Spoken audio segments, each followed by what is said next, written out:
कितने सही होते हैं एग्जिट पोल और 2018 में नतीजों के कितने करीब थे अनुमान।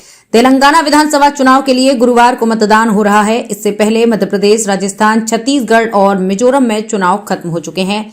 तेलंगाना में मतदान खत्म होते ही सबकी निगाहें परिणाम पर, एग्जिट पोल पर टिकी होंगी। तेलंगाना विधानसभा चुनाव के लिए गुरुवार को मतदान हो रहा है। इससे पहले 4 अन्य राज्यों मध्य प्रदेश, राजस्थान, छत्तीसगढ़ और मिजोरम में मतदान कराए जा चुके हैं। तेलंगाना में वोटिंग खत्म होते ही सबकी नजरें 5 राज्यों के एग्जिट पोल पर रहेंगी। इन सभी राज्यों के नतीजे 3 दिसंबर को आने हैं। इससे पहले गुरुवार शाम को अलग अलग एजेंसियों के एग्जिट पोल जारी किए जाएंगे। इन पोल के जरिए बताने की कोशिश होगी कि किस राज्य में कौन सी पार्टी सरकार बनाने जा रही है या कितनी सीटें जीत रही है।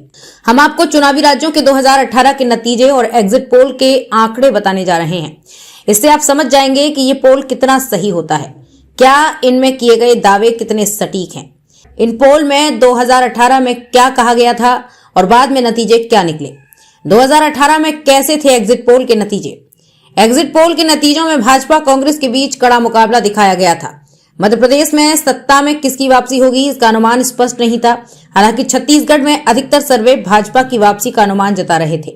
एग्जिट पोल में राजस्थान में तत्कालीन वसुंधरा सरकार के सत्ता से जाने का अनुमान जताया गया था।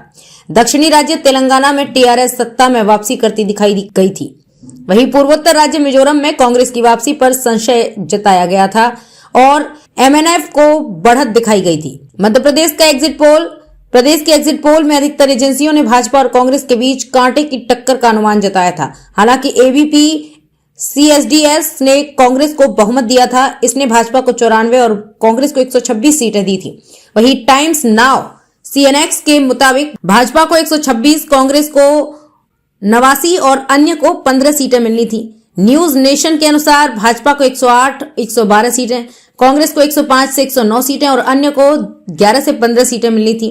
न्यूज 24 पेस मीडिया के मुताबिक भाजपा 103 सीटें, कांग्रेस 115 सीटें, अन्य को 10 सीटें मिलनी थी। कुल मिलाकर यहां तस्वीर बहुत साफ नहीं थी। एबीपी सीएसडीएस भाजपा 94 सीटें, कांग्रेस 126 सीटें, अन्य 10 सीटें। टाइम्स नाउ सीएनएक्स भाजपा 126 सीटें, कांग्रेस 79 सीटें, अन्य 15 सीटें। न्यूज नेशन भाजपा 108 से 112 सीटें, कांग्रेस 105 से 109 सीटें, अन्य 11 से 15 सीटें। न्यूज 24 पेस मीडिया भाजपा 103 सीटें, कांग्रेस 115 सीटें और अन्य को 10 सीटें। जब 11 दिसंबर 2018 को नतीजे आए तो सत्ताधारी दल भाजपा को झटका लगा और उसे 109 ही सीटें मिल सकी। दूसरी ओर विपक्ष में रही कांग्रेस ने 114 सीटों पर कब्जा जमाया। इसके अलावा 7 सीटों पर अन्य और निर्दलीय प्रत्याशी जीते, जिनके साथ कांग्रेस ने बाद में गठबंधन कर सरकार बनाई।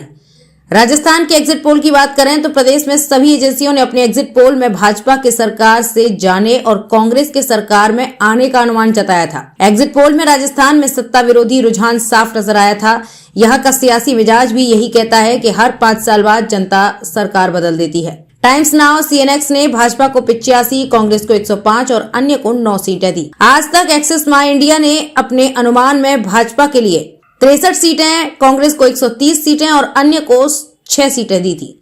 रिपब्लिक जन की बात के अनुसार भाजपा को 93 सीटें, कांग्रेस को 91 सीटें और अन्य को 15 सीटें मिलनी थी। रिपब्लिक सी वोटर के एग्जिट पोल में भाजपा को 60 सीटें, कांग्रेस को 137 सीटें और अन्य को 2 सीटें मिलती दिखाई गई थी। राज्य में चुनाव अलवर की रामगढ़ सीट को छोड़कर बाकी 199 सीटों पर मतदान हुआ था। रामगढ़ सीट पर बसपा के प्रत्याशी लक्ष्मण सिंह के निधन के कारण चुनाव स्थगित हो गया था। इस चुनाव में कांग्रेस ने भाजपा को पटकनी देते हुए 99 सीटें जीती। टाइम्स नाउ सीएनएक्स में भाजपा 85 सीटें, कांग्रेस 105 सीटें, अन्य 9 सीटें। आज तक एक्सिस माई इंडिया भाजपा 63 सीटें, कांग्रेस 130 सीटें, अन्य 6 सीटें।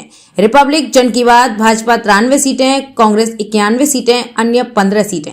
रिपब्लिक सी वोटर भाजपा 60 सीटें, कांग्रेस 137 सीटें और अन्य 2 सीटें।